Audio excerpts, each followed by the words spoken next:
Now, the philosophers, for whatever that's worth, question the role of the body versus the role of the mind. And it's an interesting subject, but it's not exactly what we're going to be focusing on.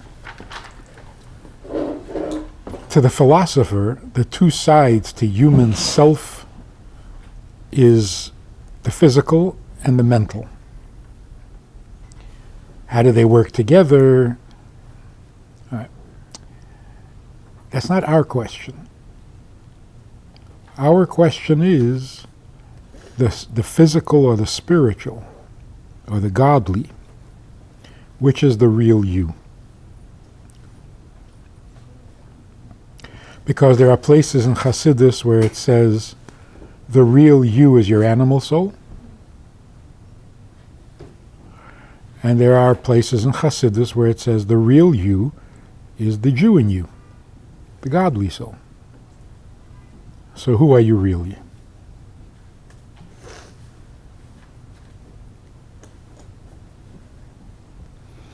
So we've already spoken about the idea that real and true are two different realities. So you can really be your animal soul, but truly be your godly soul. And it's not a contradiction. There may be a conflict because they have different wants, but it's not a contradiction. In reality, for real, you are your animal soul. In truth, you're your godly soul. The difference being, what's real could also be temporary. It's real today, tomorrow will be a different reality. Whereas truth is unchanging. So truth is what must be, even if it doesn't happen to be right now. This resolves a lot of problems with one simple answer. The Torah says something and you say, yeah, but in reality it's not like that. So what's your question? The Torah is talking about what's true, and you're saying that this truth is not real in reality. So it will be. If not today, tomorrow. So that whole conflict, that whole, like, who's right and how can it be? They're both real. Just don't confuse temporary reality with truth. So let's take a look at some of the texts that we're dealing with.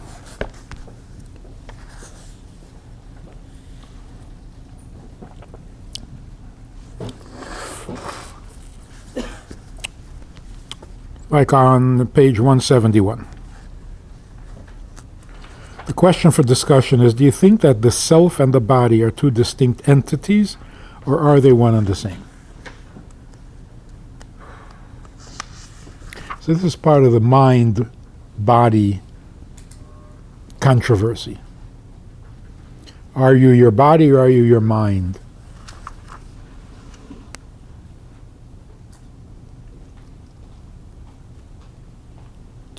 And what is the mind? How does it work?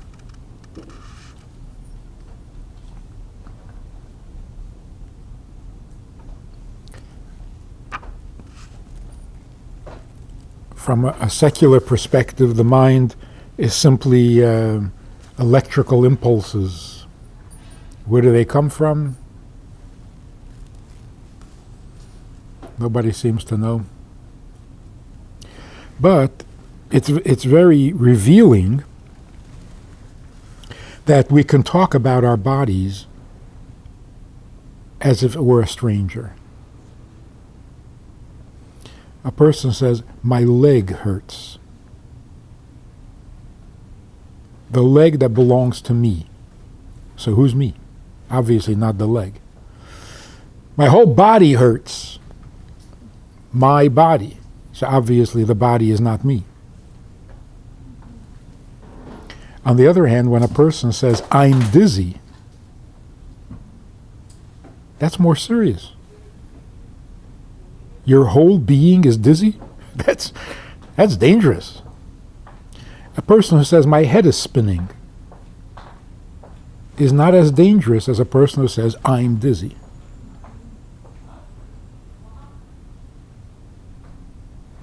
Because you can separate yourself from your head also. My head. My brain. Well, then you're not the brain. And the brain is not you. Because you can step away and observe it like a third party. Some guy who was doing some experiments on the brain, I forget what his name was, got very excited because he claimed to have discovered the soul. He was doing this experiment where he had a bunch of electrodes connected to a person's brain, and he was pushing the buttons that made the brain cause movement in the body. So when he stimulated a certain part of the brain, the person raised his hand. And as a joke, he said to the patient, or he said, why'd you raise your hand? He was joking because he had raised the guy's hand by stimulating that part of the brain. But the patient said, I didn't do it. And it freaked him out. Because if your brain did it, as far as anybody knows, you are your brain. So if your brain caused your hand to rise, what do you mean you didn't do it? Who's talking? So all of a sudden there's an I that is not the body and it's not the brain. So we can talk about the brain like it's a third, a stranger. So who's talking?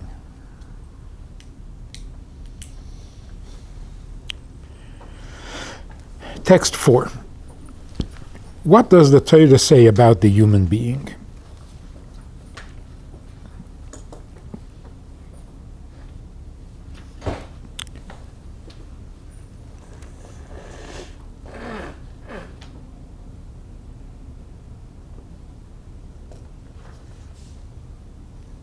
Nasa Adam b'tzalmeinu kidmuseinu. On the one hand, the Eibishter says, let's make a godly creature. Godly in the sense, created in the image of God. But the very next sentence says, what did Eibishter do? He formed the human of the soil of the earth. Not very godly at all. And then he breathed into his nostrils the breath of life, and the human became a living soul. And he called it Adam. In the next text, it explains what Adam means. He called their name Adam.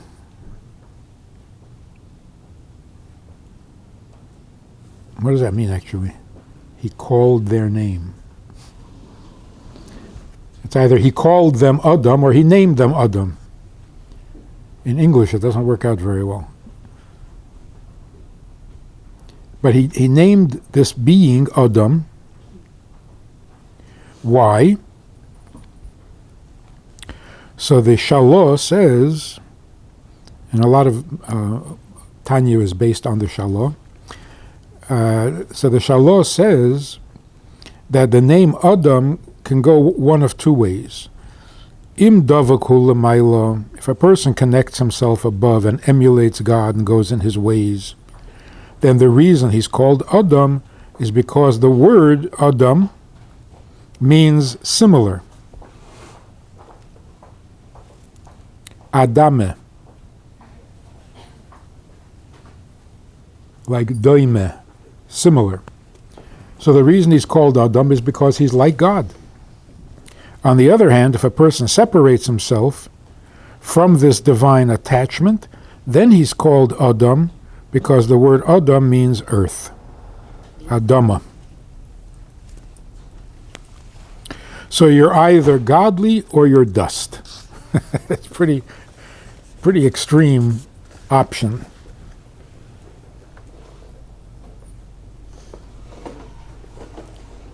Figure 5 makes it pretty clear.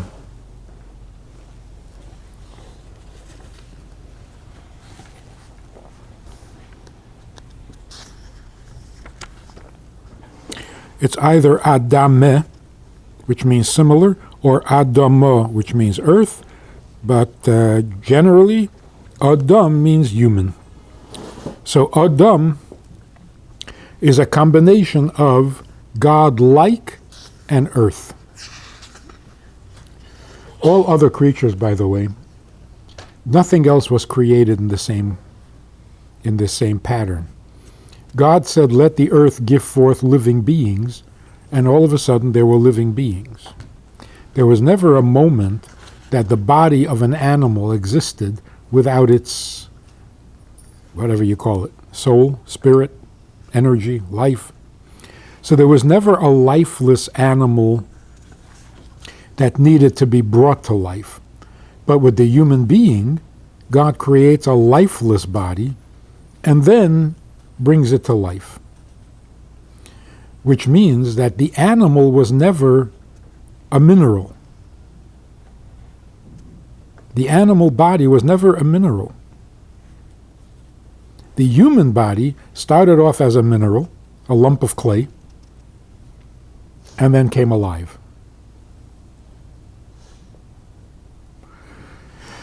In this sense, the human body is lower than the animal body.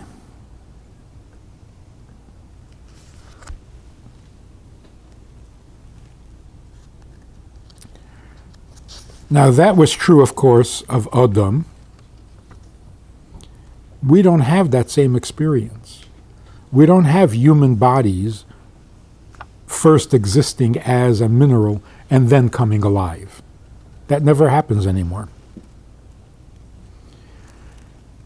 So is the contrast of the godly and the physical still true? So he quotes from the Siddur, from the davening. Elaka neshama shenosata bi tahirahi.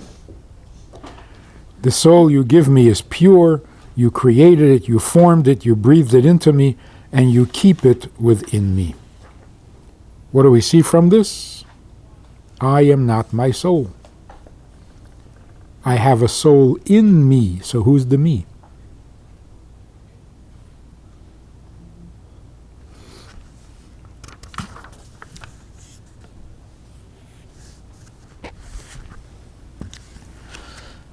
So to get to the real core of who we are, we have to look to Tanya,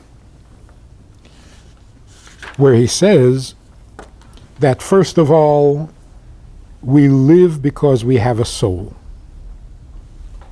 The brain itself is no different than any other part of the body, and if you're going to ask where does the arm get its life, you have to ask where does the brain get its life. The brain is certainly not the source of life, although it is the center of life. And that's why we can do heart transplants. We can't yet do brain transplants, because the center of life is in the brain.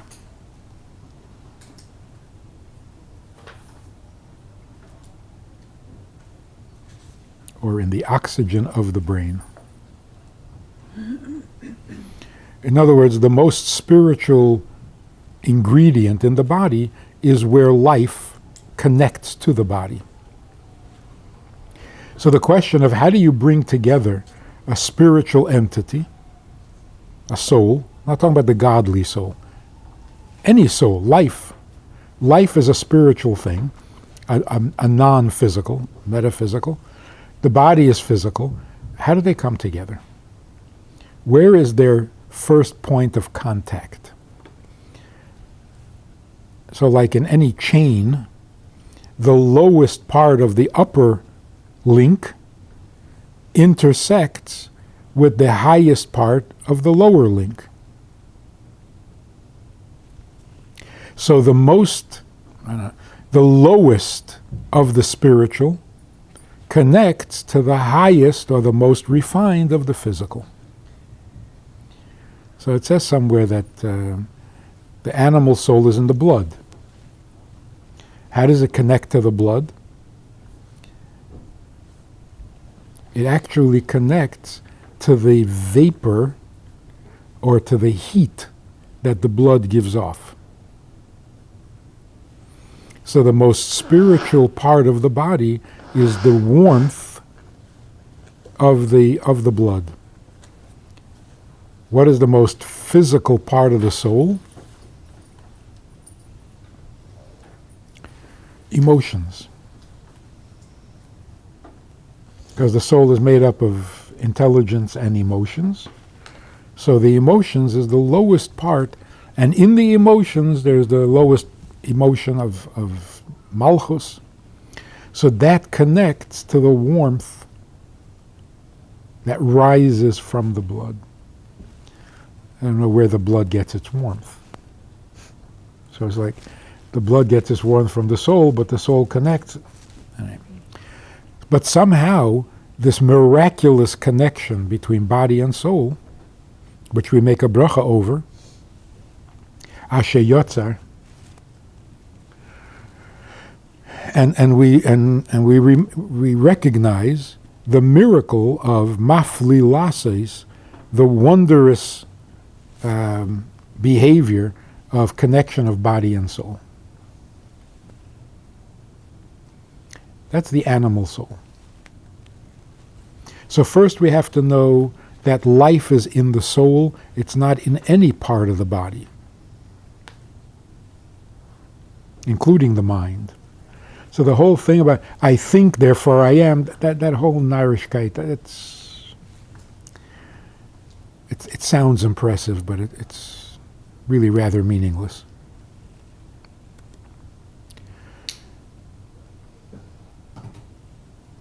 What makes it interesting is that we have two souls. So one of the biggest contributions that Hasidus made to Jewish life is that it changed the conversation from Yetzer Hara, Yetzer Tov. That was the conversation before Hasidus. Our conflict, our challenge in life, the goal in life is to follow the Yetzer Tov and not the Yetzer Hara. The evil inclination versus the good inclination, that's the challenge of life. That's the center of all the whole drama. And we want the good inclination to win over the evil inclination. It doesn't really tell you much about the human condition. I can be good and I can be bad. I still don't know who I am. Who's the me? The good and the bad, by the way, exists in the animal soul. It's not like all goodness comes from the godly soul and all evil comes from the animal soul. That's not true, because that would describe the human as essentially evil. And that's not true. Good and evil are both conditions within the human being. You can do good, you can do evil. That doesn't tell you who you are. You are tempted to do good, you're also tempted to do evil. So who are you? Neither. So the debate, are you really your Yetzer Hara or are you really your Yetzer Tov? Are you really a good guy misbehaving or are you a lousy person trying to be nice? That's not even a good question. You're neither.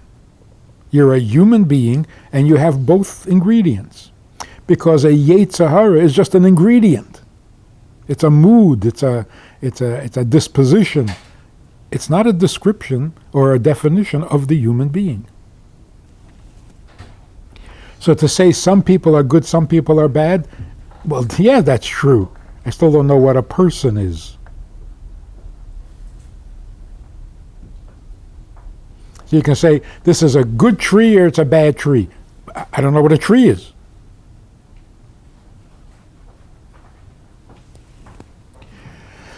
So the Alter Rebbe comes along and says, stop with this fascination with your Yetzer Hara or your Yetzer Tov.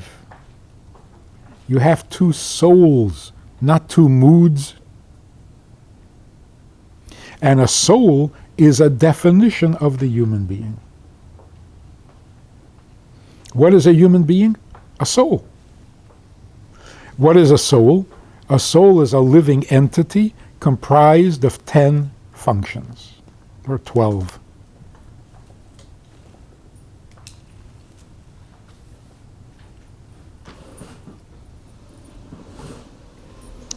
So if a soul is the definition of a human being, what does it mean we have two souls? That's really scary. You're two people. Every Jew is two people. Because you have two souls.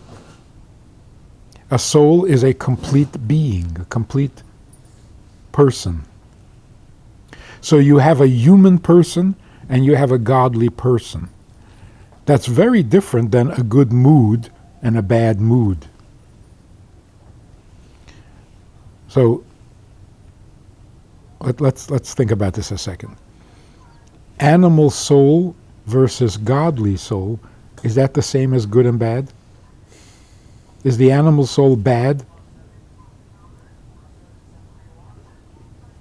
Is the godly soul good?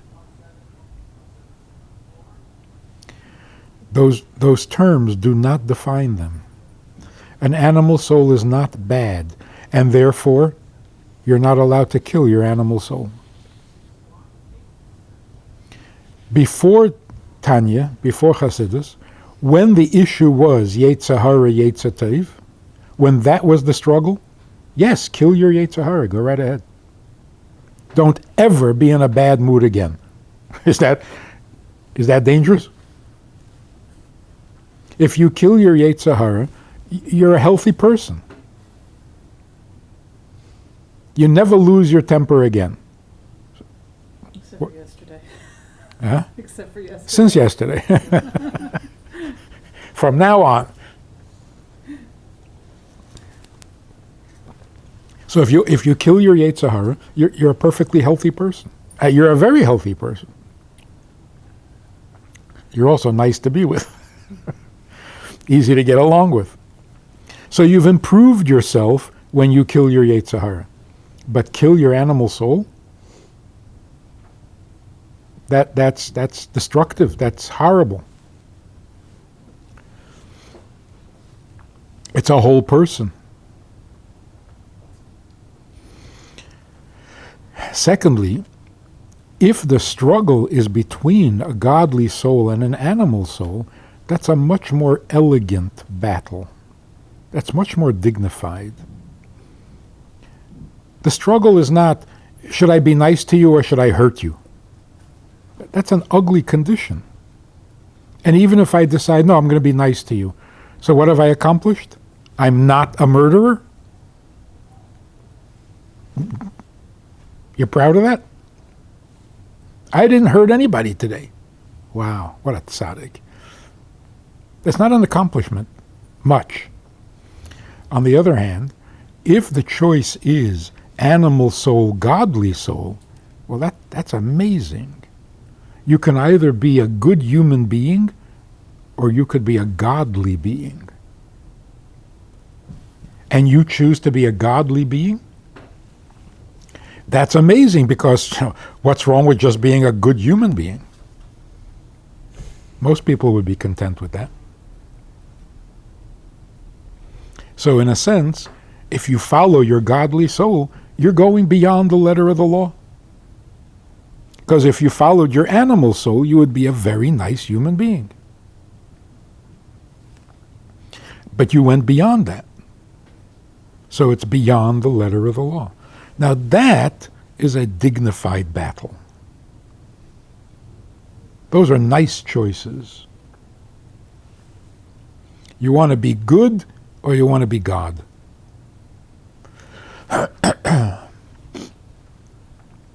Now the These are hardly within the animal soul and the Yetzer Tov.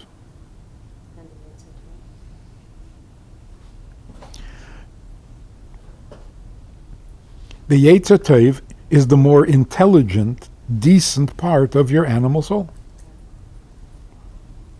The Yetzer Hara is the nasty side of your animal soul. And in the godly soul, what lies there aside from godliness? Only godliness. Right. So to describe a godly soul as good is misleading. You don't need a godly soul to be good. By definition, it's good. Which, I mean, that's a huge statement. You don't need a godly soul to be good, which means non-Jews who don't have a godly soul Can still be good. Yes. can be completely good. Can they be godly? Through the mitzvahs. Where does it go? What does it affect? In some way, it introduces an immortality to an otherwise mortal soul.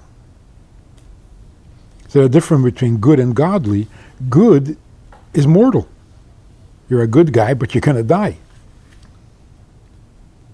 Whereas godliness is eternal, immortal. So who has a portion in the world to come? The righteous Gentile.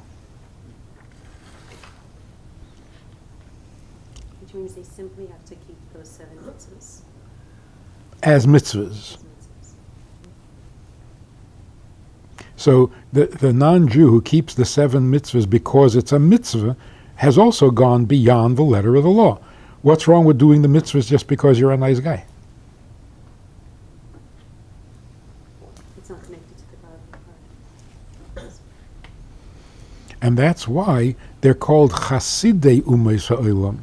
Righteous is not the right, the translation is not useful. They're not called tzadikei umeis ha'olam.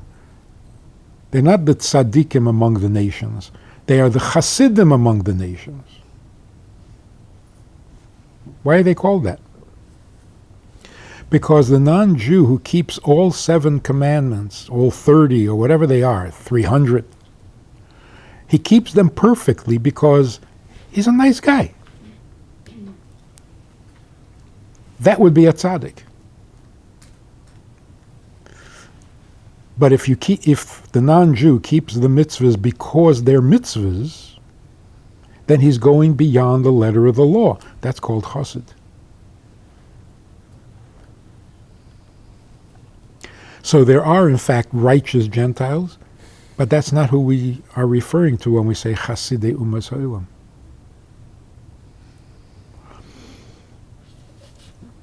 So among the righteous Gentiles, they're those who saved Jews during the Holocaust.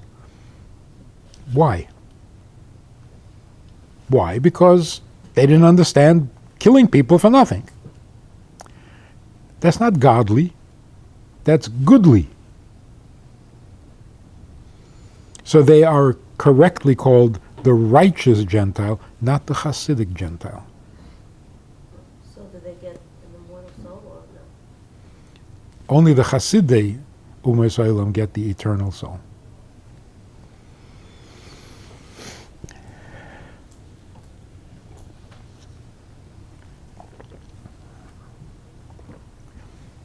If God is your motivation, well, God is eternal. If good is your motivation, good is mortal.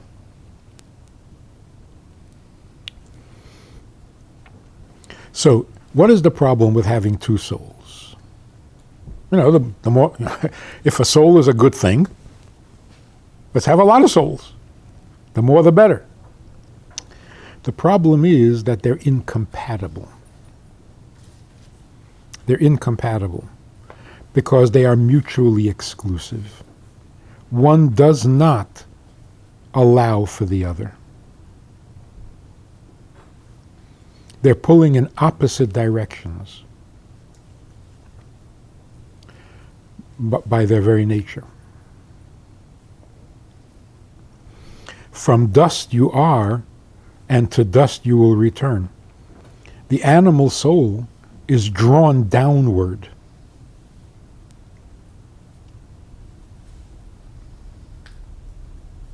Not evil, just earth. Whereas the godly soul is drawn upward. Let's see the text that he brings for that.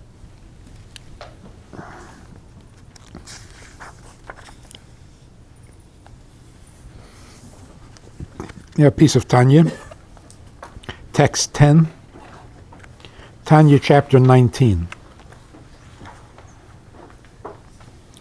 Listen to what he says about the godly soul.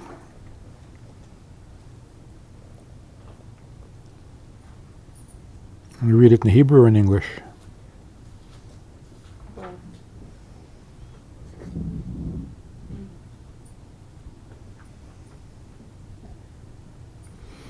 Why is the soul, the neshama, why is it compared to a lamp or to a flame? What is it about the flame? If we were to say everything naturally is drawn to its source, nothing wants to be separated from its source, from its life source. You get homesick. Everything is homesick. In fact, according to Hasidus, what exactly is gravity? Homesickness. You take a stone away from the earth, it wants to go back. It wants to go home. So since everything is created from the earth, you try to separate something from earth, it will pull back. It will fight to go home. That's gravity. There's one exception, and that is fire. Fire doesn't go down, it goes up.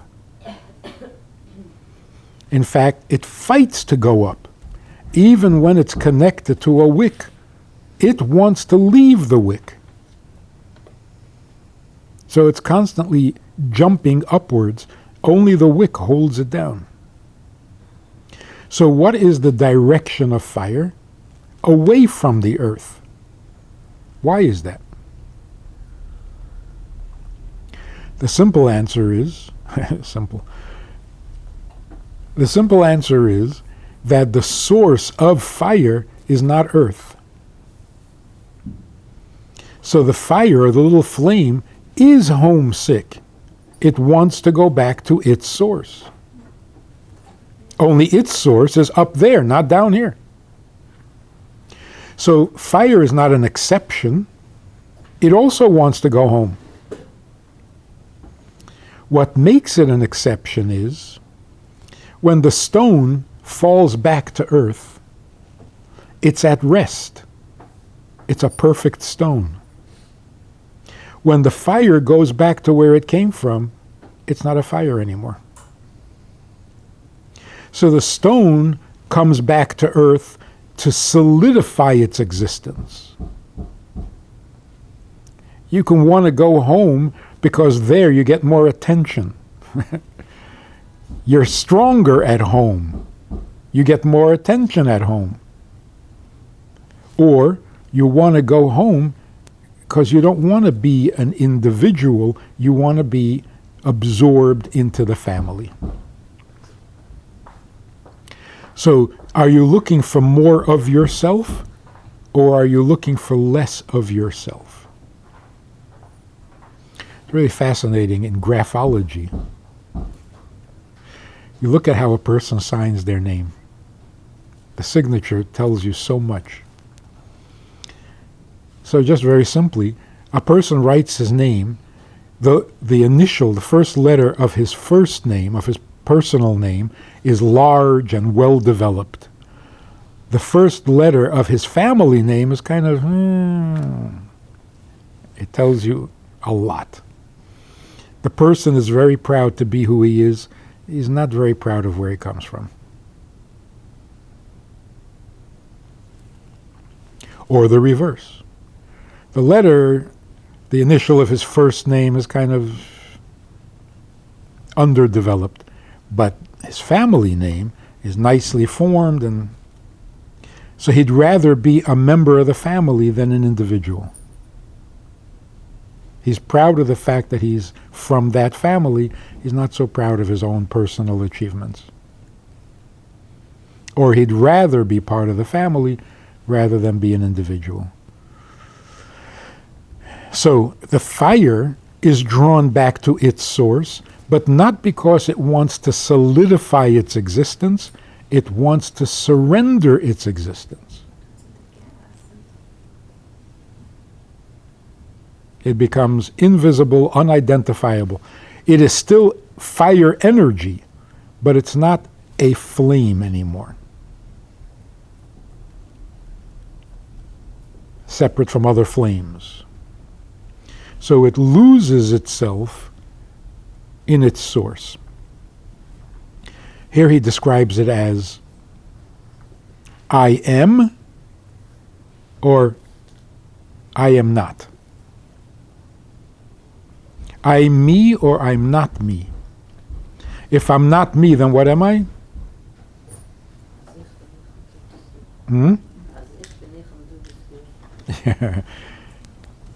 does that mean?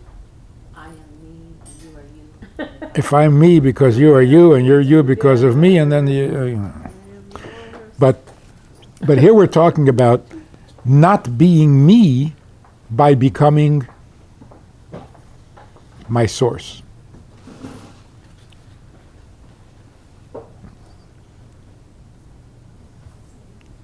So who am I really?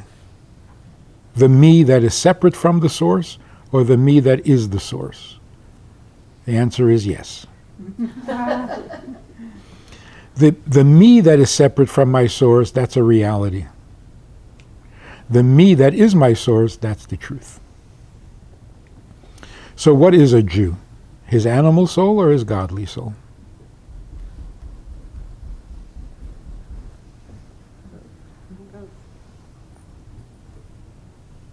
Could you repeat? The me that is separate from my source is reality. The me that is what is true? My source.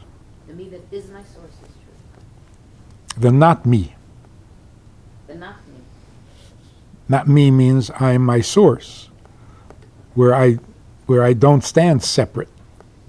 But, you know, there's a part that gets me, because you're saying that the animal soul wants to be connected to its source, which is the earth. Did you say that? From dust you are, and to dust you will return. So how is it a soul? How do you put the word soul? Because isn't soul a godly thing?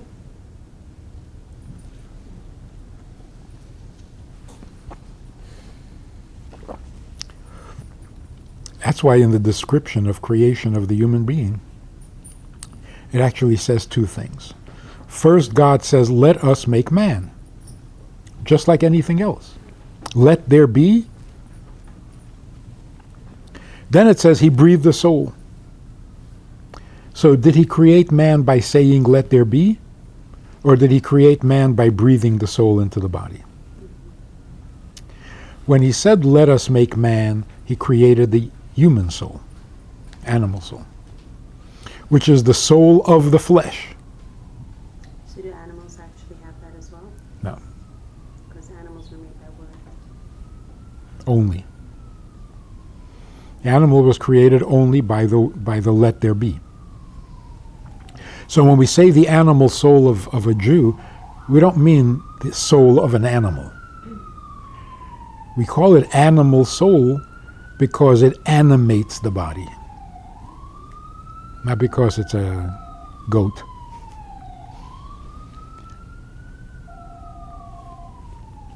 We also call it animal soul because it's instinctive rather than idealistic, like an animal. So does all creation have that, all human creation have the animal soul? All human, humans yes. have the animal Yes, in fact, it is the human soul. In contrast to the godly soul, we call it the animal soul. But it is the human soul. So let us make man, that's the human being. So because it is connected to the, Was God actually formatted? Did it form? That's why it became a soul? Because God actually formed a man, that's why it became one known as the animals, a creature with the animal soul. because it was the soul that would animate the body, it is therefore, Because he formed it? Like what? I understand when he blew into the body that he gave it a soul. I that's don't the godly understand soul. The godly soul. I don't understand how, by forming it, just because God touched it, like. I Oh, don't the body, you understand. mean? Yes, the body. Right. God formed the body, but then he gave it its own soul, not the one that's breathed, and that's why it's called the soul of the flesh. Where do we see that he did that? I know. When he said, let there be a, So first he made the human soul from the human body. How did he give it its own soul? If he blew No, because that's one soul. forming. Create a soul, yeah. what he's in effect saying, when God blew the neshama into Adam, he was already a living being. That's right. But it was the life of the flesh, and we don't call that life. So when he breathed the godly soul, then it became a living being, meaning a godly being. But it had a life before. So 3 stages. He forms a body, he gives it a soul, and then he breathes a godly soul into it, in addition to the human soul. So again, Still not until everyone had a godly soul. I'm saying, to what point did everyone, if Adam had a godly soul, when did it become divided?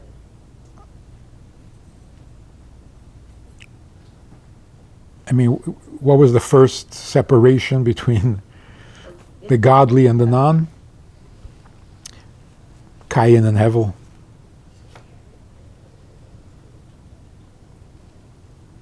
Hevel was the good guy, Cain was the bad guy. So Hevel inherited the godly soul. I'm sorry, didn't inherit it. Havel passed on. Huh? Havel didn't last long. He didn't last very long at all, no. She's Like, by how much did Cain outlive Hevel? long. He was about 100 years older than his brother. But he didn't inherit it. I think here's the definition quickly. Until Avraham, God gave the godly soul to individuals. He gave it to Cain, maybe not to Hevel. I'm sorry, to Hevel, not to Cain. He gave it to Shem after the flood, not to Cham or Yafes.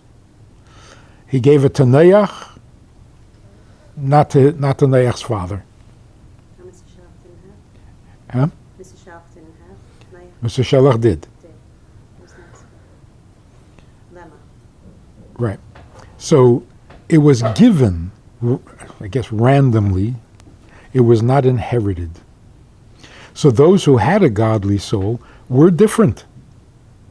And they could not pass it on to their children because it was not earthy enough to be carried by the genes or something. Once Avraham came, his godly soul was so absorbed and assimilated into his body that his children automatically Just like they inherited the color of his eyes, they inherited his godly soul. But not both of them. One of them. Yitzchak did. Yishmael did not. So it has nothing to do with like your. In other words, I thought you were saying that the godly soul was part of the immediate beginning of in Bereshit's birth. Because But- to have a but godly that- soul comes from but the that mother. And that was inherently part of the design, but that, so then there's some aspect of what the alignment or the weight or the strength or the attraction or that makes The connection. makes that individual being reveal the godly aspect, godly soul. The early connection between godly and physical was very tenuous.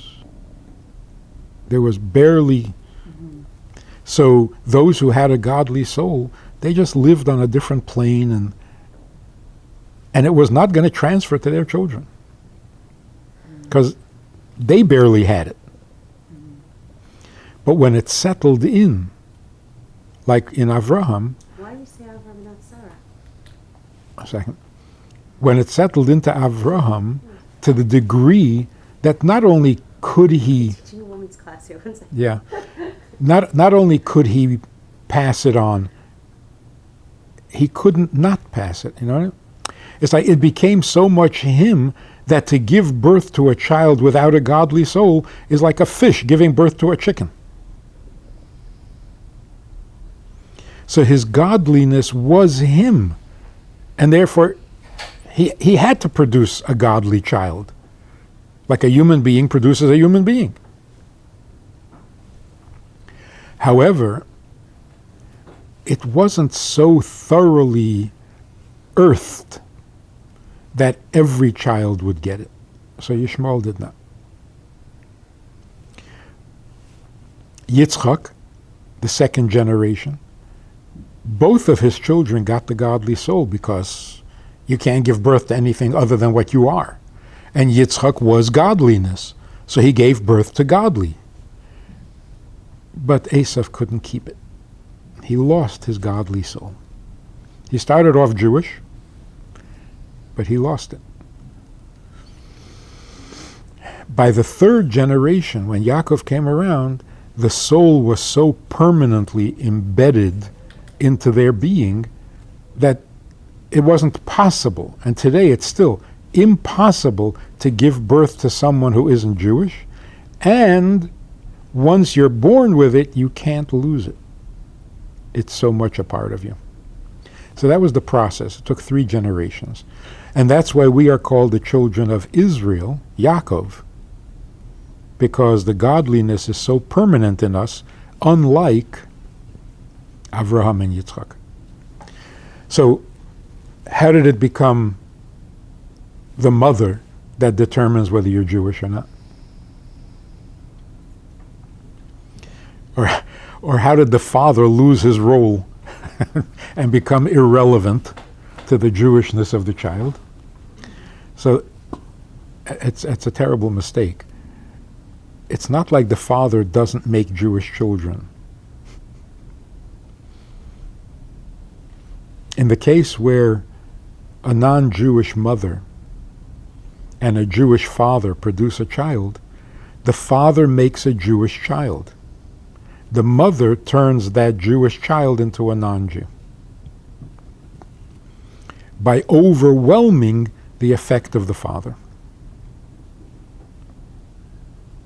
So what does it mean that we're matrilineal?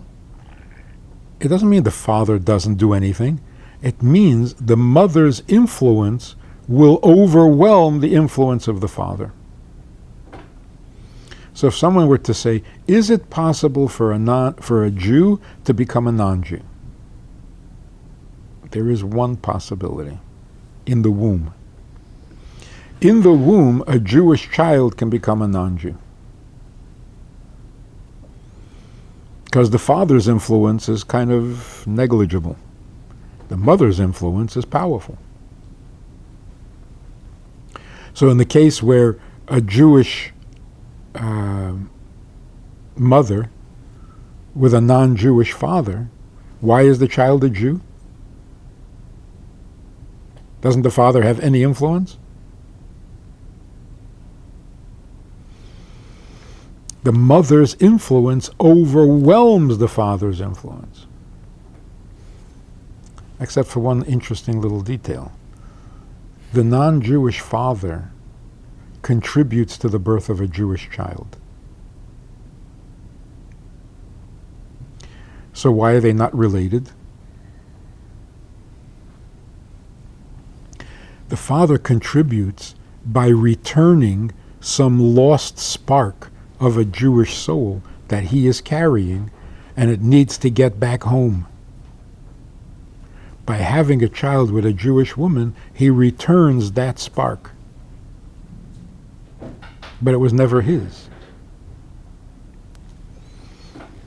So unlike a father that produces the child, this father simply contributes to the Jewishness of the child. And that spark is very powerful. And you look at some people whose fathers are not Jews, whose fathers are not Jewish, there's something special. There's something powerfully Jewish. Like about tshuva. A spark coming back, that's like tshuva. At any rate, the father does count. Right? So when a Jewish man has a child with a Jewish woman, he's not contributing to the Jewishness of the child? Of course he is. So by the way, why do we discourage them marriage with a non-Jewish? Well, first of all, Yeah, it's like first of all, Always elevating when we big discharge sugar. of theirs. This is a side point, I know, but I'm just asking. we discourage it until the child is born. Because you don't know. If there's no child, then what are they doing? Just sinning?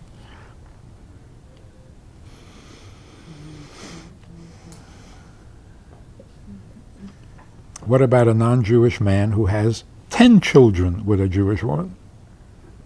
They have 10 sparks.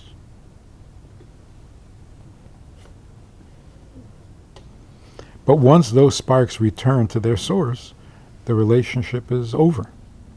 There's nothing more. But the human, Huh? the human relationship, the human related. The human part is not a marriage.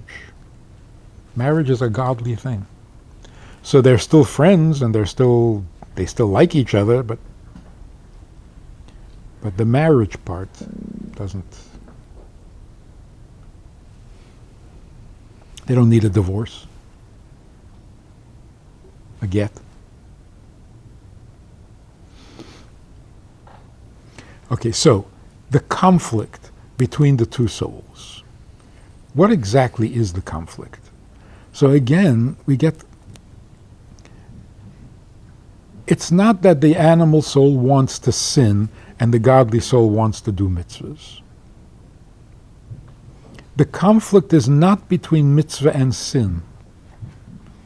That's a very low level, a very discouraging picture of life. There's the danger that you're going to sin at any moment, and you have to. That's a miserable way to think, a miserable way to live. Watch yourself, you're going to sin. It's true, but it's not where our focus should be. The animal soul is not determined to sin. It might sin because it doesn't care. So if the candy is delicious, it's going to eat it, whether it's kosher or not. But it's not looking to sin, it's just looking for the pleasure. Whereas Yetzer Hara, as its name indicates, it wants the sin, it doesn't even want the pleasure. It will choose the sin even if the sin is less pleasurable.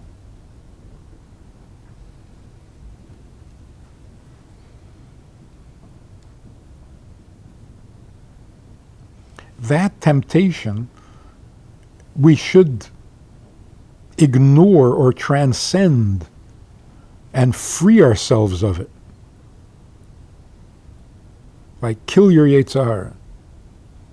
Stop being fascinated by what is forbidden, just because it's forbidden. That we hopefully outgrow, at least to some degree. To sin just because you can, that's a little immature. So the animal soul is not looking to sin. It might include the sin if there's pleasure there. So what is the animal soul looking for? Pleasure. What's the godly soul looking for? Pleasure. But their pleasures lie in opposite directions. The pleasure of the godly soul is to free itself of itself.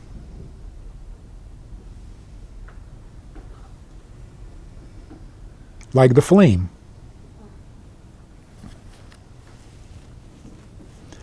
The godly soul doesn't want to be stuck in a finite, limited identity.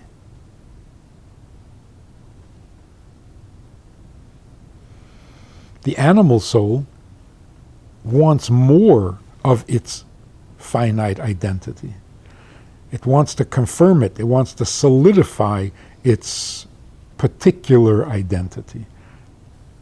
And that's why I can't stand you. Nothing personal.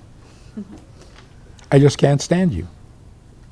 Because you want your individual identity confirmed.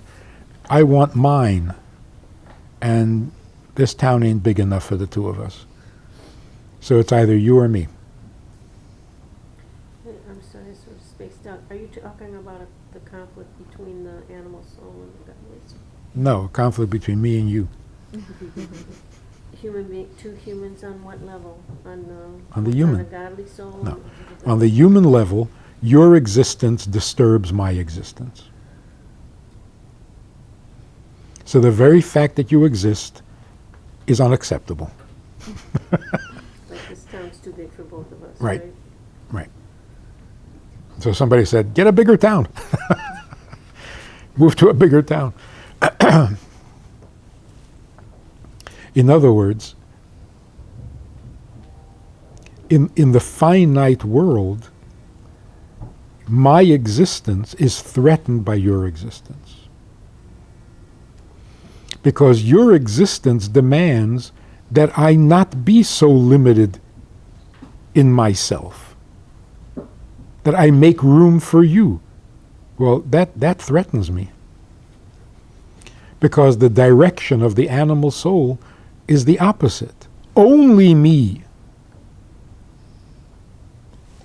It's all about me. So if you exist to be my best friend, okay.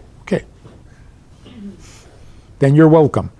If you're not there to be my friend or my servant or my slave, or if you're not there to help me be me, then you can't exist at all. That explains anti-Semitism. Among Jews.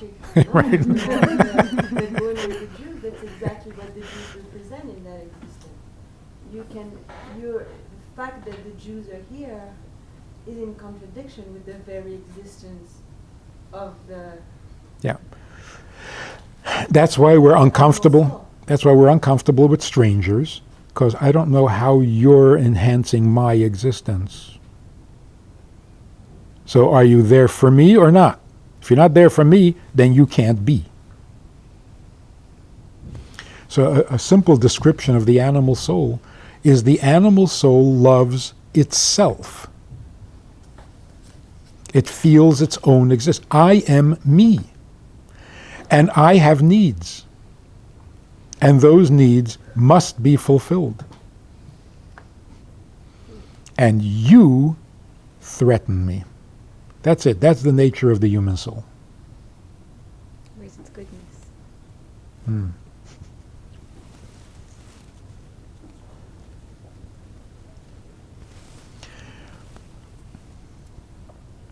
That's why the Gemara says that a human being, even when they do good for someone else, kindness, it's for themselves. So yes, it's kind, but it's not altruistic. I'll be kind to you because it's good for me. It's not always true. Right. There's a lot of altruistic people that do it without, just do it because, not for selfish reasons. It depends on what we call selfish. If I'm doing it because you'll pay me, or somehow I'll get money from you, everybody agrees that's selfish. But if I do it for idealistic reasons, I'm doing it because I believe in kindness. I believe in giving back. The community was good to me, now I'm successful, I should give back. Is that not selfish? It's a much higher form, but it's still selfish. It's how I feel, it's what my instinct tells me. My idealistic instinct or my intelligence tells me that it's the right thing to do. Yeah, but what if you're, I don't want to trip. What if you're like walking down the street and you see somebody needs help and you stop and help them and you keep going? You just do it because it's altruistic. Could be anybody. You feel good about yourself after though, so maybe there's some No, I mean, but, reward, immediate reward. But it's like you just see a human being in need of help, or even an animal, and you just do it and then keep going. Sometimes you forget about it, but you just do it because it's in your nature to.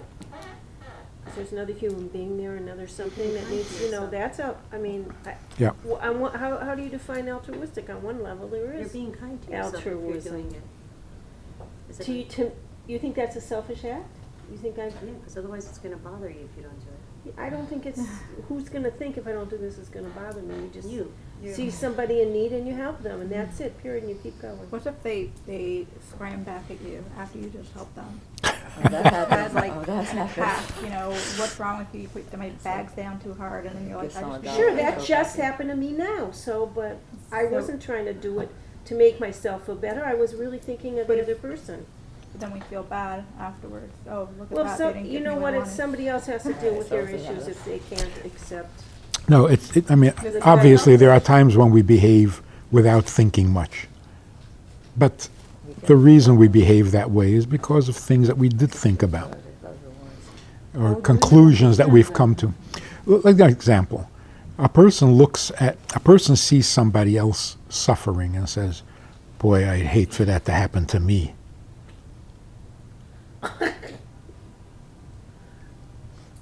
Or that joke about some guys telling another guy his problems, one problem after another, and the guy keeps saying, "Yeah, well, could have been worse."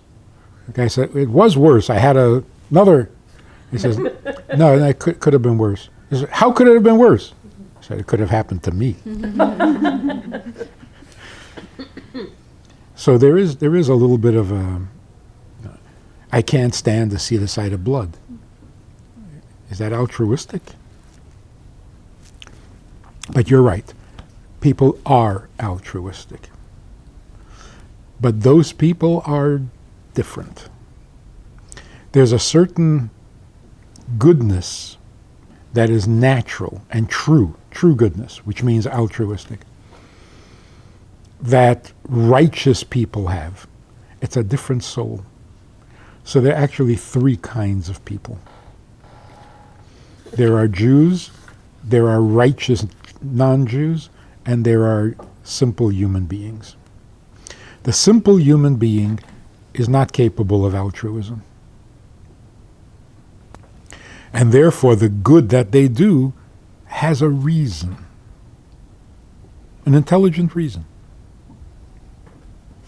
But the fact that it needs a reason means that it's not altruistic. In other words, What's your reason, like, I know I have to do this because it's a mitzvah, Hashem commands me to do it, so pull myself together and do it. that's not a reason. That's not a reason. On the contrary, it's saying, I have no reason to do this, but if God says, Right, okay. So that's a big mitzvah, Yeah. according to what you said. What about if, let's say, somebody, all right, can I just ask you one more question? I'm sorry. What if you're happy for somebody else's nachas or simcha, and it has That's even- nothing to do with you? that's even more altruistic than helping someone with their problem. In other words, empathizing with a person's pain is easier, more human, than empathizing with a person's pleasure.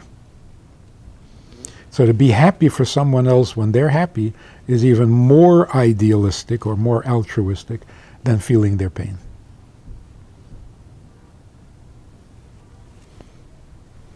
So, why are the two souls incompatible? Because they're both absolutists. They can't see any other way. The godly soul can't see non-godliness. And the human soul can't see godliness because it threatens its existence. So if the godly means it's not about me, and the human means it is about me, so if the godly comes to the human soul and says it's not about you, well, then you're the enemy. Not about me? You threatening me? You want to destroy me? So they're allergic to each other. They can't tolerate each other. That's where we get the split personality or the conflict with the guilt. I should have, I don't want to, I should want to, I used to want to, maybe I'll want to tomorrow.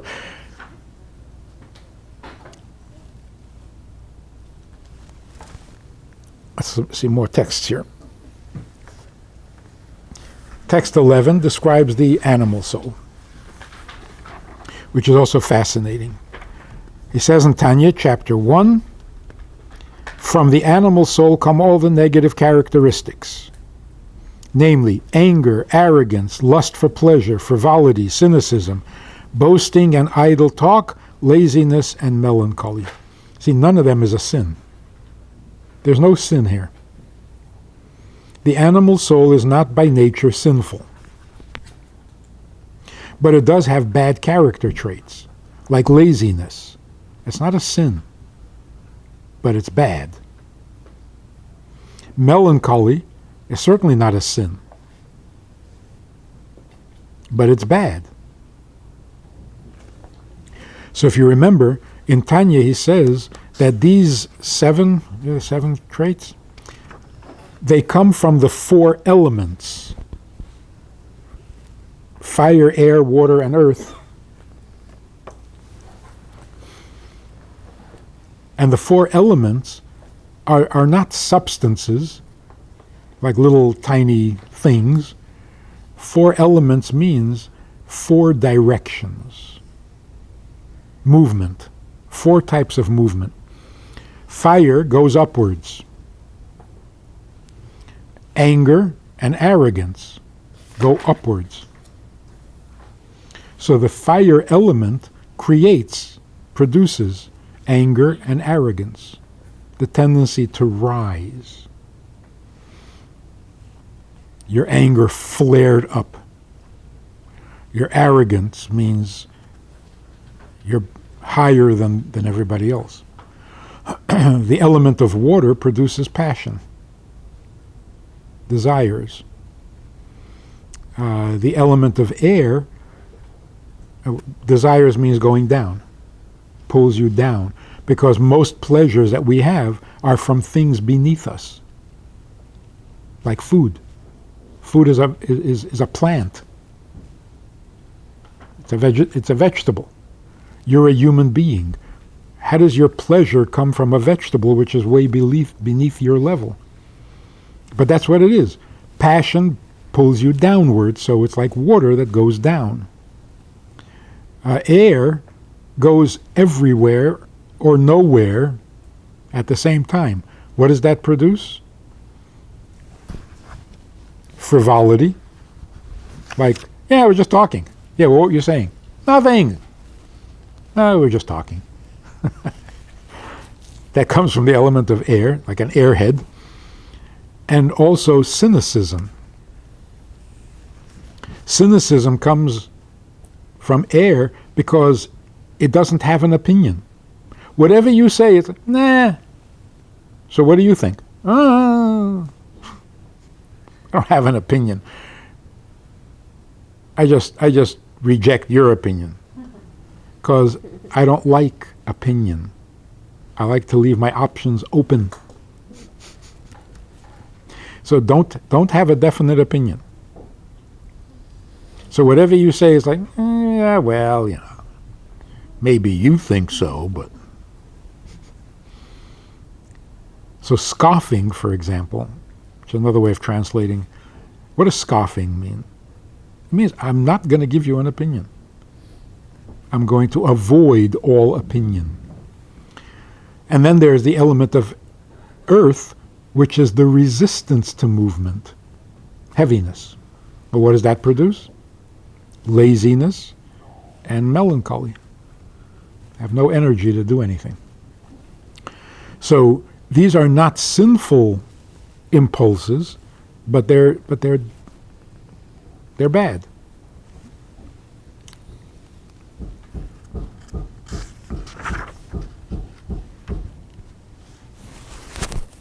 You want to do this learning exercise?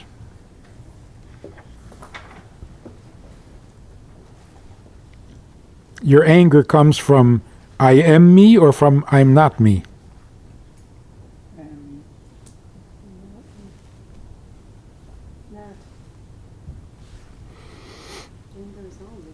Let's just do the first two. Anger and patience. Anger comes from I am me or from I'm not me? It's all me. It's all me. Why do I get angry? Because something is disagreeing with me. Not with my opinion. With me. So if you don't agree with my opinion, well then you hate me. Or I hate you. So it goes way beyond the opinion. It attacks the me. What, you don't agree with me? No. Why does that get you so angry? Because if you don't agree with me, you're threatening the me. Your very existence threatens the me. So the least you can do is agree with me. Get in my way. So anger certainly comes from the me. A person who is not so hung up on the me doesn't get angry. So somebody tells you you're a liar. And you say, yeah, probably. Because the issue is not whether you're a liar or not. The issue is whether it threatens you. If it doesn't threaten you, then yeah. Yes, I'm a liar.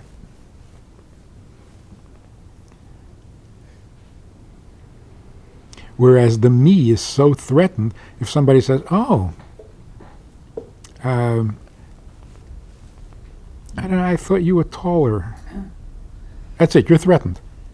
What did I say? Is that a criticism? It's not the topic that bothers me. It's that you're not on my side. So you got to go. You can't exist. Patience, on the other hand, you are patient to the degree that you are not you. That it's not about you.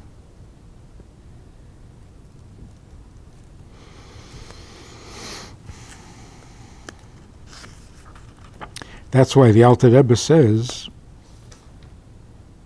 let's skip to the Tanya.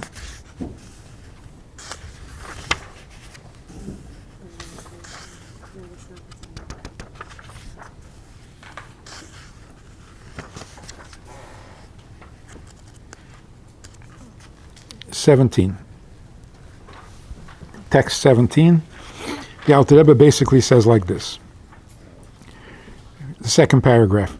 Indeed, those for whom the body is the primary thing and the soul is secondary, here we're talking about the godly soul, they cannot achieve true love and brotherhood among themselves, only a love that is dependent on something. It really doesn't have to be personal gain, but something. And this is why Hillel said concerning the mitzvah of Avas Yisrael, this is the entire Torah, the rest is commentary.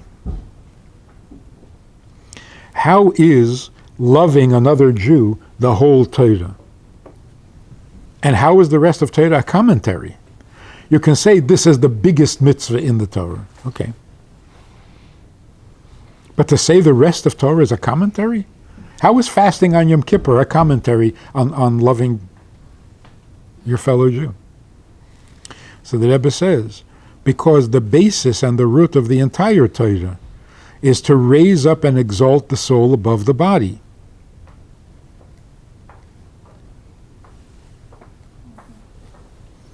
What does it mean to fast on Yom Kippur? To focus your attention on the soul, not the body. Well, what do you think loving another Jew is? Getting past yourself, your body, into your neshama, and in the neshama, we're all the same, we're all connected. So Avas Yisrael is the most obvious expression of what the whole Torah is about. That it's not you. The not you shows best in the ability to love another person. So those to whom their individuality is important will never really connect to another human being. Because every other human being is antithesis, is threatening. Unless we have a common interest. Like in the building of the Tower of Babel. Everybody cooperated. They were all devoted to the same cause. Let's get this thing built. So on the one hand, what a great unity, what a great cooperation. But it wasn't selfless. It was that they both believed in the same cause, not that they were devoted to each other. So God separated their languages, and what happened? All of a sudden they couldn't build their project. Why? Because I don't understand you. So now we can't cooperate anymore.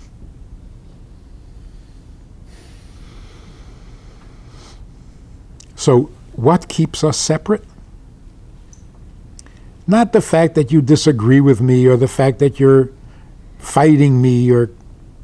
No, just your existence. You're not me, well then you can't be. So the animal soul does not leave room for godliness because it threatens it. Godliness means it's not about you. Well, then you're my enemy. Because it is about me. So humility is a threat to the animal soul. Actually, going back a little bit,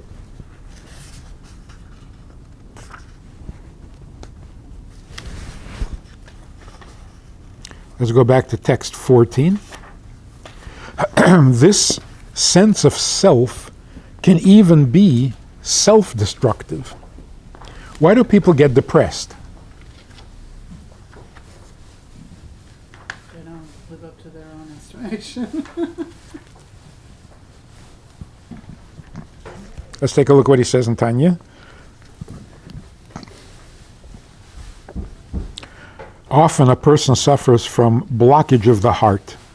The heart becomes like a stone, and the person is unable by any means to open it to the service of the heart, namely prayer. In other words, you can't get excited. You can't inspire yourself, even if you try. At times the person is also unable to combat the evil impulse because of this heaviness of the heart. You become a victim to every weakness because you don't have the energy to fight it. And where does this come from? Go down a few lines. Due to its coarseness and crassness. The reason for this is the arrogance of the animal soul, which exalts itself over the holiness of the godly soul, obscuring and darkening its light.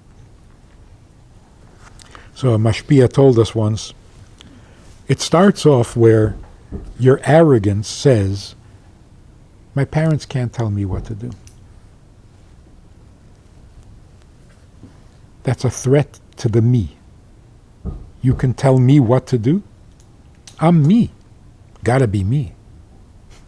Gotta do it my way. So it starts off with you don't listen to your parents. Then you don't listen to your teacher. This is your teacher who you go to for advice. You admire, respect this person, and you look up to him. But if he tells you what to do, no way. You can give me your advice, I'll accept it or reject it, but you can't tell me. You're not the boss of me. So now your teacher can't tell you what to do. Eventually, as your arrogance grows, the Rebbe can't tell you what to do. And then God can't tell you what to do. Can it get worse than that? Yes. You can't tell you what to do.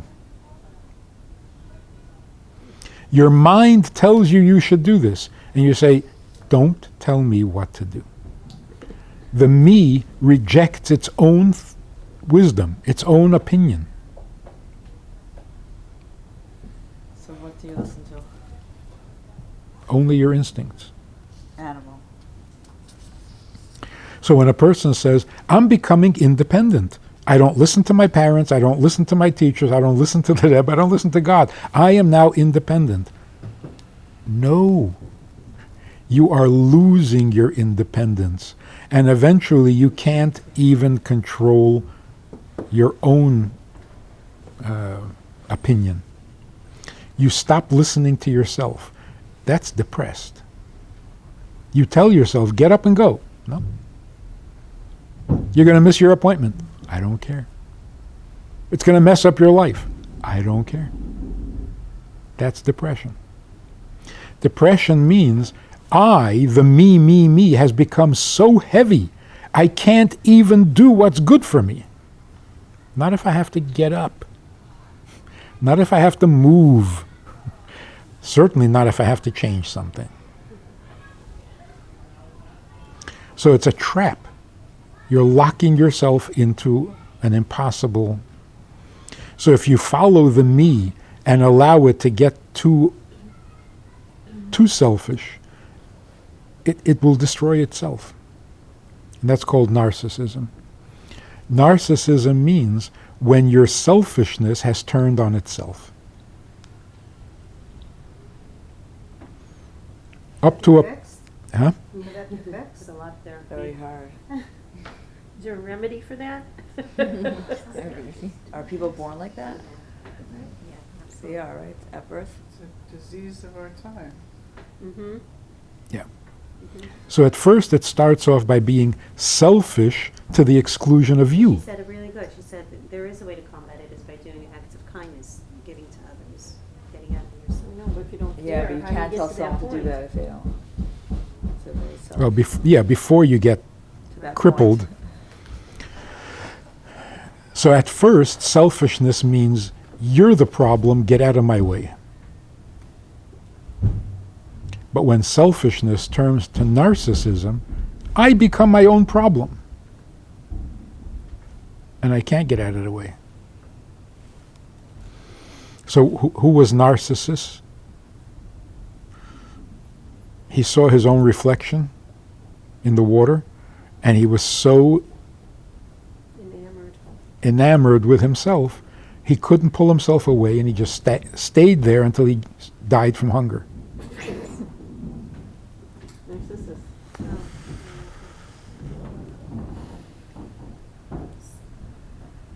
So what is the first line of help to someone who has fallen into that narcissistic place? Tragedy. So I wanted to. Where does a person begin to reach a person? Okay. So far we have the extreme opposites. Mutually exclusive. Like two kings. Cannot tolerate the presence of another king. It's a threat, right? So each soul wants sovereignty.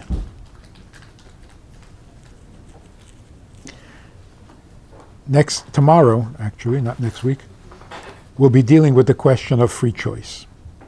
Do you really have free choice? Okay. But right now, the question is, if your godly soul is so totally hung up on godliness, and the animal soul is so hung up on itself, and the two cannot see eye to eye on anything, how do you make a choice? The godly soul is not open to any ungodliness. The human soul is not open to any godliness. Where does choice come in? Different. You have two souls, and each of them is incapable of choosing.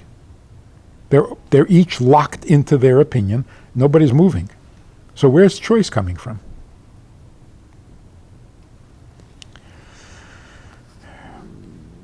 If we really have two souls, why are we not completely schizophrenic? Oh, maybe we're talking all about what is the me, or what is the I. So then, yeah, it's beyond the two. Has to be beyond the two souls. That's what it is. Okay. All good now.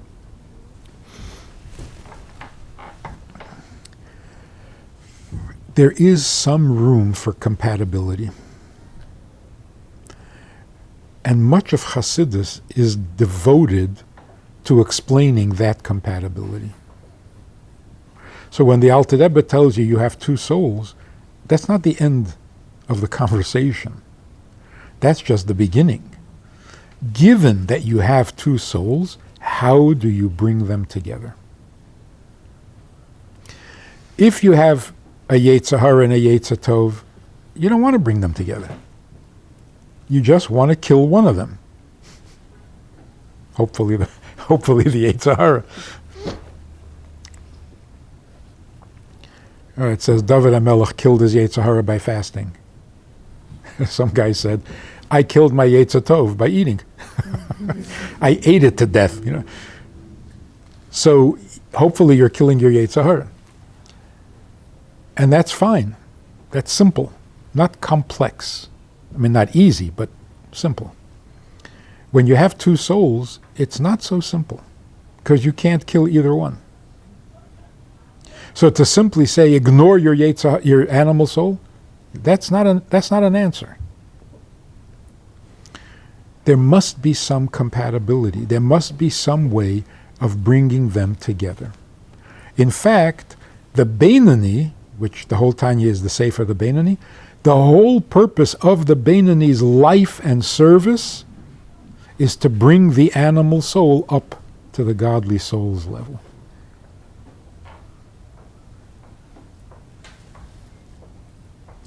Now it's true that part of doing that is by humbling the animal soul, not by destroying it. So you have to convince your animal soul that it's not about you, but it is about your contribution. the animal soul makes a great contribution to the godly soul by not being itself. What enables the animal soul to rise above itself?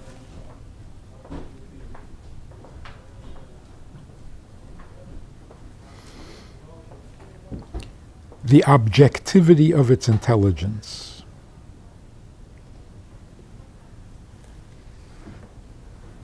Sometimes that's called the third soul, the nefesh hasichlis. But it's really the intelligence of the animal soul. Human intelligence agrees that maybe there's something more to life than me. Theoretically. In principle. So yes, I am me, and I must be me, and I need to be me, and I got to do it my way. But the brain says, what else is possible? That's the gift of intelligence. So your mind can think its way out of your box. That's called thinking out of the box. What is the box? The box means it's all about me. The mind can actually dare to explore the possibility that maybe there is something else. In simple words, I have a very strong opinion. And of course I think I'm right. I know I'm right. But how can I prove it? Why do I need to prove it? That's the effect of the intelligence. The intelligence says, I have an opinion, how do I prove that it's correct? See, there's a certain humility there. Even in math. How do you know that 4 minus 2 is 2? Right? They teach you this actually. How do you know that 4 minus 2 is 2? Because 2 plus 2 is 4. See, you always have to find like something that legitimizes or proves that you're right. Why do I need to prove it? Because intelligently, it might be different. That's what intelligence does. Intelligence says, all I've ever experienced was this little town. But maybe there's another town. Maybe there are things I haven't seen yet. So your brain takes you beyond yourself. Even to the point of agreeing that maybe I'm not that important. Theoretically. Intellectually. But that's the beginning, the opening to where godliness can become real to the animal soul. Like, maybe there's a higher purpose for my existence. Maybe the godly soul is starting to make sense. There's got to be a higher purpose. I didn't create myself, so I'm here to serve something else. It's starting to make sense to the human soul. Now, if that starts to make sense to the human soul, and the human soul adopts it, the devotion and the intensity and the enthusiasm that it's going to have for godliness will be greater than the enthusiasm that the godly soul has for godliness, because to the godly soul, that's just normal. Could you repeat that? That was a little complicated. Starting from where? That was last week's class. But let's take it a step further. It's not just that the human mind, the intelligence, which is basically objectivity, can objectively doubt itself and need to prove itself and maybe consider the other opinion, which is a great gift.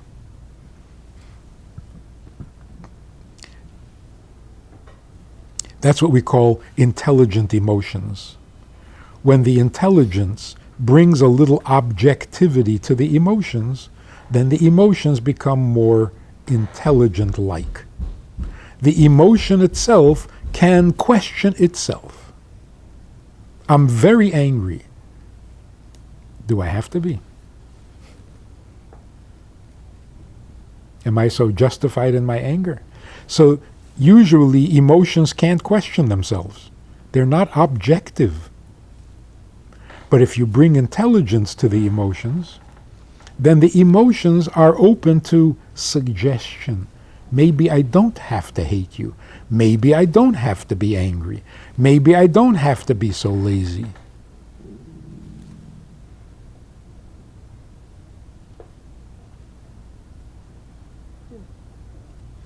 That's what washing your hands does. Netilas yodayim, washing your hands with the cup and pouring the water over the hands, it's bringing the mind and its nature to the emotions, so that the emotions can be a little bit objective like the mind. But there's something more. It turns out that the true definition of human being, whose instinct is, it's all about me, the true nature of the human being is that it resents being human. The nature of the human being is a rebellion against the human condition. That's the Jew? That's the Jewish? Or The human being. So we can define the human being in terms of, what are you? I'm selfish, all those 7 traits, you threaten me, and yeah, that's what is. But what is the direction? What is the instinct of this human being? I resent it all. I refuse to accept it. I want to be something bigger. So it's not just that I can think out of the box. I need to get out of the box. Because if I stay in the box, I'm an animal, not a human being. The human instinct is to rebel against what I was created to be.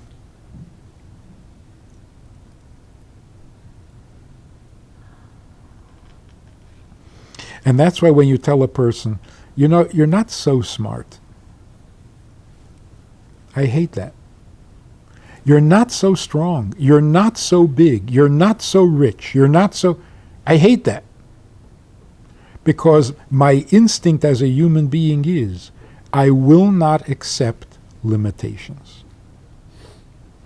Not because I want to be me, but because I resent being me. That's why we're so allergic to any definition. Oh, so you're the type of person who does that? No. No, I can do the opposite. You're really good at something. Oh, excuse me? I'm good at everything. Not arrogance, the opposite. Don't limit me. I hate my own limits. So, just talking about So is that the seed of the godly soul and the animal soul? that's what allows some communication between them. Because the godly soul comes to the human soul and says, you know, you don't have to be locked in. There is an option. And the godly soul that hates being locked in, the animal soul that hates being locked in, is like, really? That's what I've been looking for. Tell me more. So, the godly soul is the option that the human soul is looking for. Or as the Rebbe once put it, the animal soul is ready for Mashiach. It doesn't want to be an animal anymore. But the godly soul is so humble that if God wants us to stay in Golus another day, okay, who am I to argue? So it's really the godly soul that's getting in the way. So the animal soul already wants to stop being an animal. How do you stop being an animal? By rebelling against the conditions that you were created with.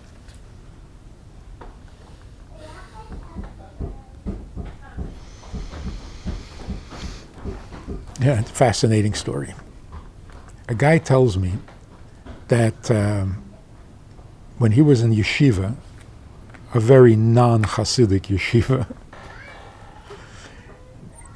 he started learning a little bit of Tanya, and he liked it, and he decided that he was going to stop shaving because a beard is holy.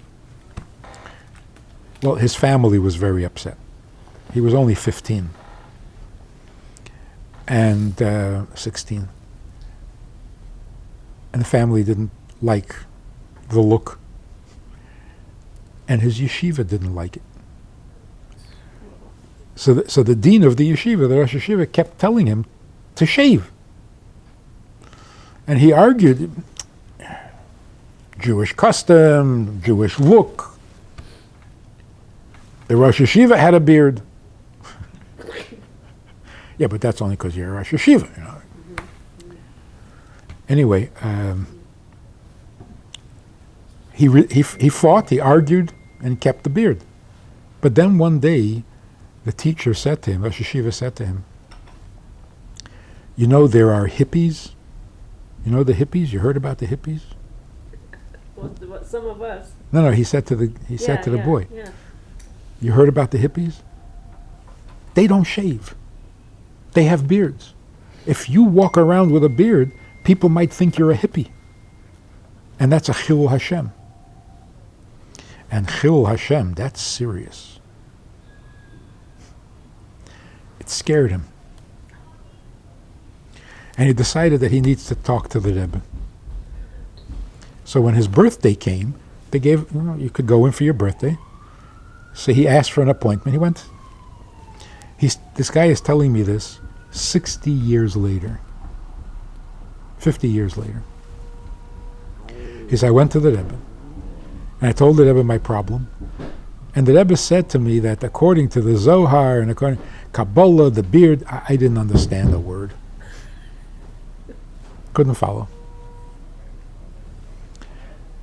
Then the Rebbe said to me the strangest thing. The Rebbe asked me, you know that when Jews were in Mitzrayim, they sunk to the lowest level of unholiness possible. One more level and they would be lost forever. So they were in 49 depths of evil. If you go to the 50th level, you're finished. And yet we're told that what merit gave them earned them the exodus, the redemption. They didn't change their names, they didn't change their clothes, and they didn't change their language.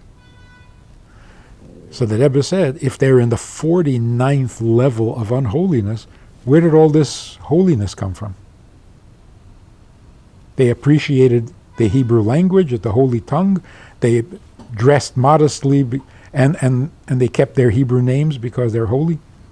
Where did all this holiness come from if they're in the 49th level of unholiness? So of course he didn't have an answer. So the Rebbe said, they didn't change their name, their language, and their clothing, not because it was holy, but because they were non-conformists. They wouldn't change their names because, don't tell me what my name is.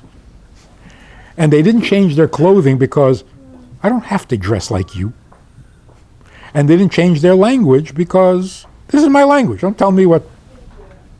In other words, it came from rebelliousness, not from holiness.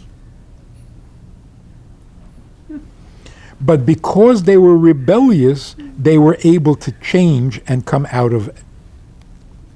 So it's not they earned it by being rebellious. They were capable of making a change because of their rebellious nature. And then the Rebbe went through a list of famous hippies by name. Ginsburg, Cohen. Right? See, they didn't change their names. And their clothing, they don't dress like anybody else when they do dress. And their language, nobody understands them. They talk their own language. So the hippies of today are like the Jews in Mitzrayim. Well, I just read a thing that So this guy says, I don't understand what the Rebbe was saying. What are we saying? That it's good to be a hippie? The Rebbe was saying, if somebody mistakes you for a hippie, it's not a chilul Hashem. On the contrary. They'll think you have an individual spirit, and with that spirit, you can accomplish great things. So, it turns out that the human condition, properly understood, is not in conflict with the godly soul. The human condition hopes for salvation. The human condition yearns to get past the human condition. Where does it find an alternative to the human condition? In the godly soul. So it turns out that they're actually compatible. Not by their nature, but by their desire. The godly soul wants to serve God. The human soul wants to get out of its condition by serving God.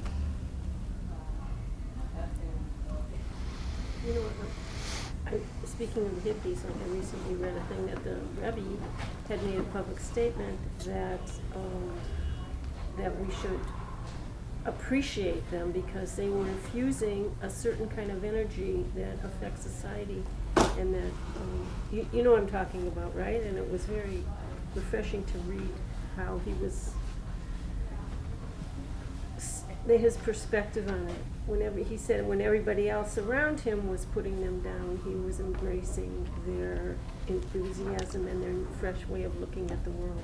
So the way to describe it is, they didn't have the answer, but they knew the problem. Oh, they were seekers. So they found Hasidus. So they were saying, No. this is not enough. This is not the solution. They tried to find the solution and looked in very strange places. And learned the hard way that that's not the solution either. So no, they didn't have the answer. But there was a need for an answer. And that was not coming from some spiritual place. It was coming from the human condition that does not want to be human.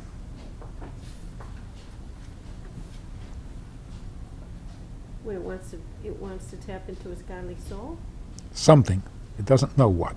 But it didn't know how to get there because they weren't raised Right. like that. So for a while it was infatuated with Buddhism. Because that's a reflection, but it's not the real thing. Alternative lifestyles, free love, open marriage, communal living. They tried all sorts of possible solutions and found them unsatisfying.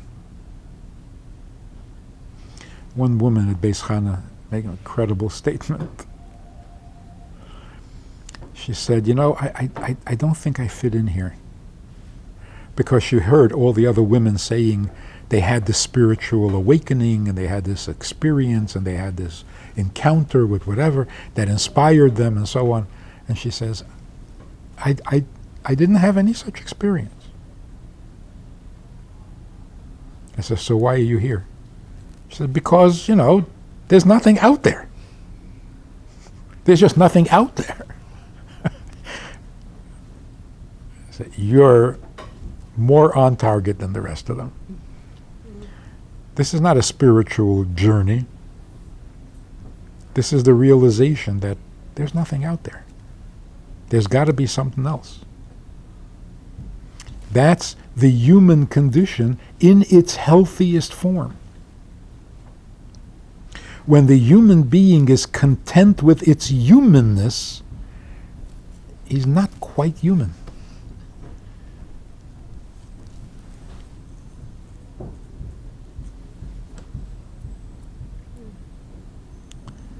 That's the energy that the Rebbe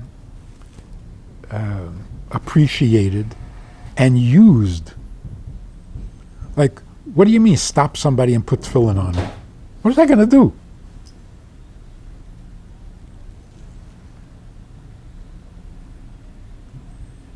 This awareness that human beings are not content being human, that's what makes Miftzah impossible. That's what makes tshuva possible. You're not selling them a product. You're answering their question that they themselves don't fully understand and are not fully conscious of. Their question is, what more is there? And that hunger, that unsatisfied feeling, can be misunderstood. They think they need more money. They think they need more fame. They need more. So they try that, and it doesn't work. Like, there's a big crisis that has suddenly come to the surface. Suicide. People are killing themselves. Successful people.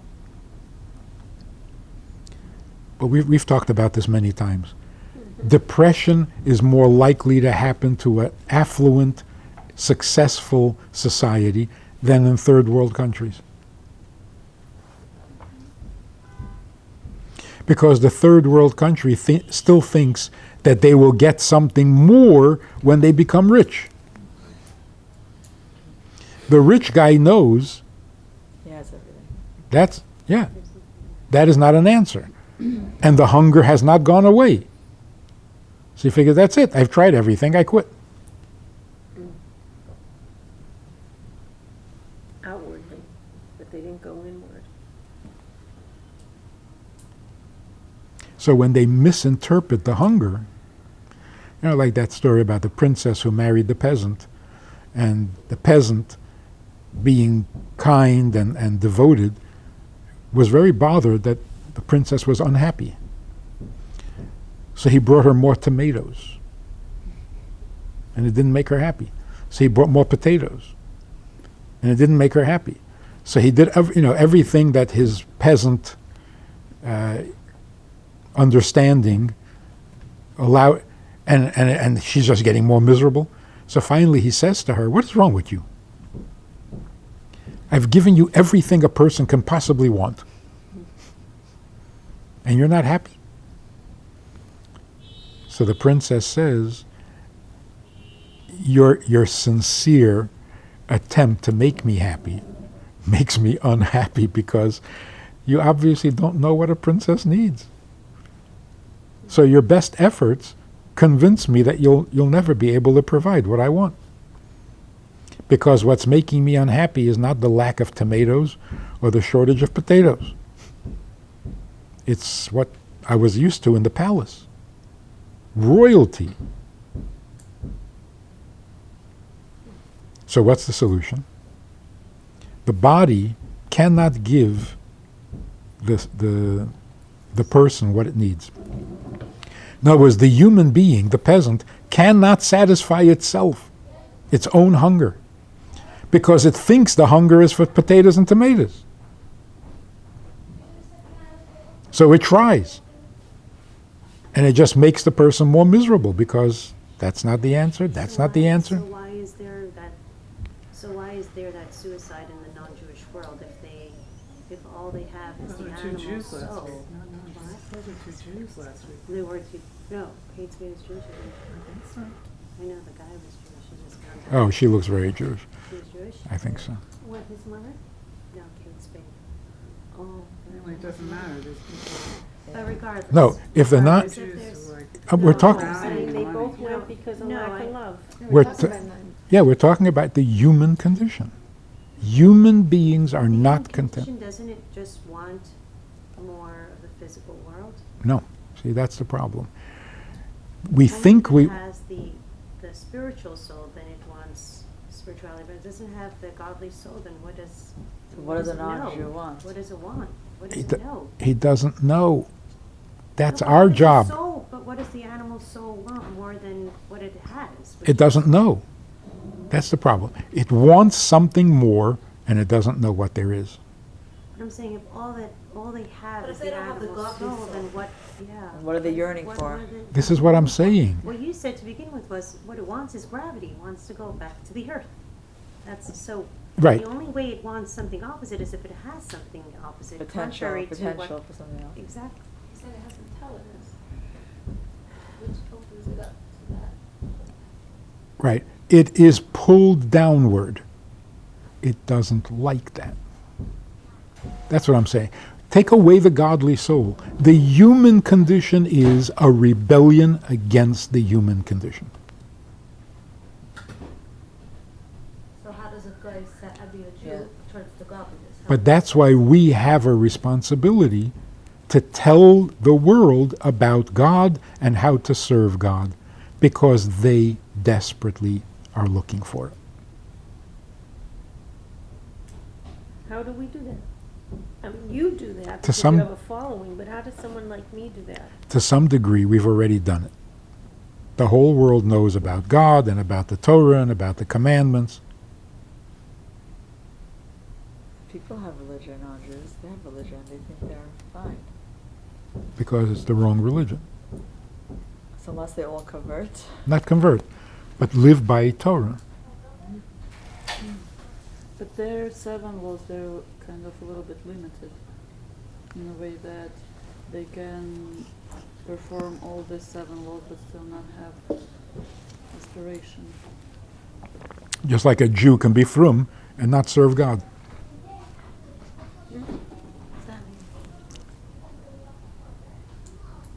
Yeah, can you explain that? So how do you nurture this If you're godly? firm, aren't you serving God? You're not doing good for yourself. You're not doing mitzvah to feel good for yourself, but you're doing it for God. How do you cultivate and nurture that state? That's what Hasidus is. Hasidus came along and said, "You are starving. Can I tell you what you're starving for?"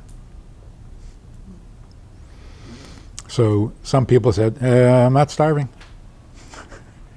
So Hasidus says, "You are, you just don't know it." So those who were starving jumped at it. And that was a large part of the Jewish population of Europe. Hasidus became like wildfire because they knew they were starving, and this seemed to be the answer. But then there were those who claimed to not be starving. That's a bigger challenge. So that's why you stop a Jew in the street and you put on tefillin with him. That will stimulate their appetite.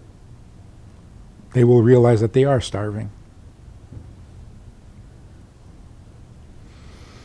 And now the non-Jewish world is coming to the Jew and say, you know, we thought we had a religion, we thought we had answers. We're starving.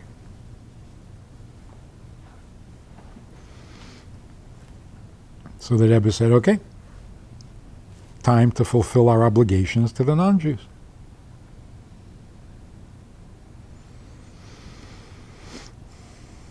Until now, they claimed to not be starving, and they resented any suggestion. Now they're starving. They want to hear.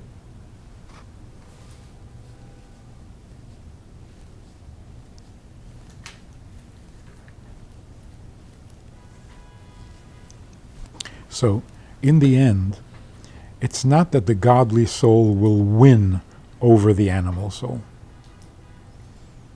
This is not a war. This is an educational process. You educate your animal soul until it becomes godlike. That's the difference between before Hasidus and after Hasidus. Before Hasidus, it was a war. Somebody's going to have to die. Something is going to have to be killed. And that's why those who were religious were so intimidated by those who weren't. Because those who weren't religious represented the other side, and the other side has to be killed. Hasidus came along and said, nothing has to be killed. The Eibishter didn't create a world to have it destroyed. Okay, so then I have a question about that. Can I ask? Hmm? What happened by the teva? You made a mistake? By the what? By the teva. You made a world. What happened? Oops. It sounds like that's the restart button. Seriously.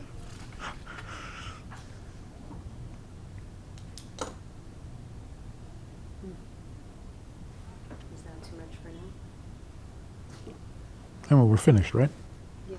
Now we can talk about anything you want. In the maturing process of an individual, we have that kind of, when you go from being a child to being an adult, you have to wipe out everything and start all over again. If you don't make that radical change, you remain stuck in some juvenile condition. So the world was going through the process of maturation. In some sense, you indulge a child, you spoil the child, you allow the child to be a child. And then comes a point where, okay, now you got to stop that. You stop spoiling the child, you stop allowing free rein to the child. That's what happened. For 1,000 years, the world was allowed. It's almost like explore your existence, it's all new to you. 1,000 years of a vast experiment.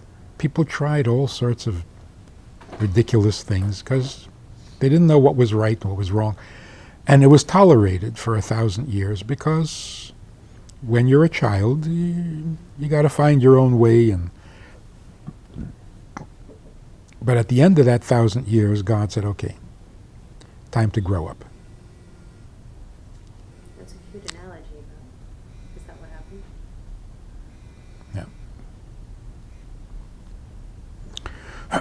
Yeah. In Kabbalistic language, it was 1,000 years of kindness, tolerance, patience, like you have with a child. And then order had to be brought in.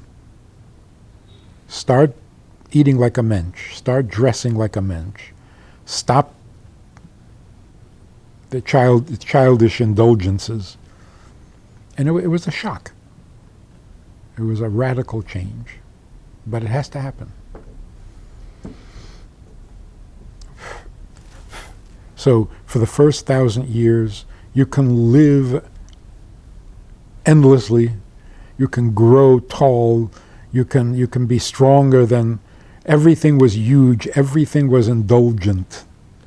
People could do whatever they wanted and they were not punished for 1,000 years. Like children. And in that experimentation, we were sometimes at our ugliest. People were at their ugliest. I mean, if you can experiment with everything.